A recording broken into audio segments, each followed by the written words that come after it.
পিঙ্কি কিচেনে সবাইকে স্বাগত জানিয়ে আজকে আমি ট্যাংরা মাছের হালকা পাতলা ঝোল রান্না করছি। তার জন্য মাছগুলিকে ভালো করে পরিষ্কার করে ধুয়ে কেটে তারপরে নিচ্ছি। এখন নুন হলুদ দিয়ে মেখে মাছটা ভাজতে দিয়ে দেব। ভাজার জন্য কড়াইয়ের মধ্যে দিয়ে দিয়েছি সরষের তেল। তেল আমার গরম হয়ে গেছে। দিয়ে দিচ্ছি হলুদ, দিয়ে দিচ্ছি নুন। যেহেতু অল্প মাছ আমি সবগুলো একসাথে দিয়ে দিচ্ছি, বেশি ভাজবো না। ভিডিওটা স্কিপ না করে পুরো ভিডিওটা দেখুন, কারণ হালকা পাতলা ঝোল সবাই পছন্দ করে। একদম ঘরোয়া রান্না, মিডিয়ামের আঁচটা রেখেছি। আমার ভাজা হয়ে গেছে, তার থেকে বেশি আর ভাজবো না। মাছগুলো তুলে নিই, তারপরে দিয়ে দেবো কালো জিরা ফোড়ন।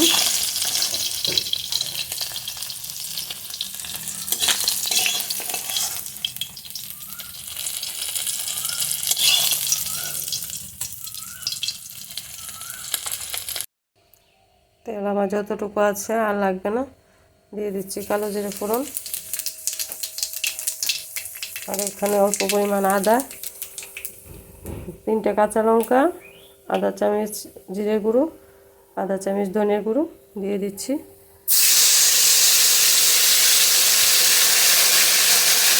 দিয়ে দিচ্ছি একটু চিনি। মশলাটা একটু ভাজা হয়ে গেলে একটা টমেটো কুচি দিয়ে দেবো। দিয়ে দিচ্ছি হলুদ,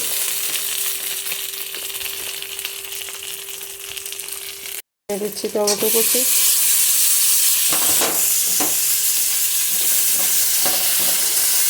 এখন একটু নুন দিয়ে টমেটোটাকে মশতে দিয়ে দেবো, এটা সেদ্ধ হয়ে যায়। দিচ্ছি নুন। মশলার বাটিটা ধুয়ে একটু জল দিয়ে দিচ্ছি।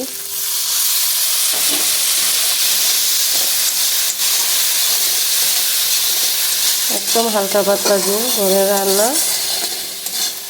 এগুলি দিয়ে অনেক দুপুরে ভাত খাওয়ার তৃপ্তি হয়। আমার চ্যানেলটাকে বন্ধুরা সাবস্ক্রাইব করে দেবেন, লাইক শেয়ার করবেন, কমেন্ট করে জানাবেন কীরকম হলো এভাবে রান্না করে খেতে।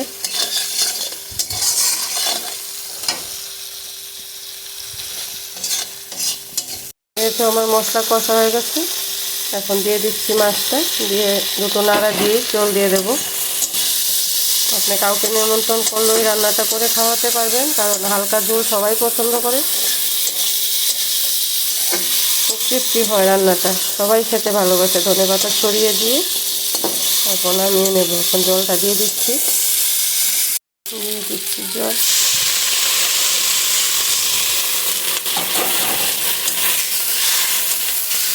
আমার নুন আগে দেওয়া হয়ে গেছে, এখন আর নুন দেওয়ার দরকার নেই। একটু সিদ্ধ হয়ে যাক মাছগুলি, জলটার মধ্যে ফ্লেভারটা ঠিকভাবে আসবে। ধনেপাতা ছড়িয়ে দিচ্ছি।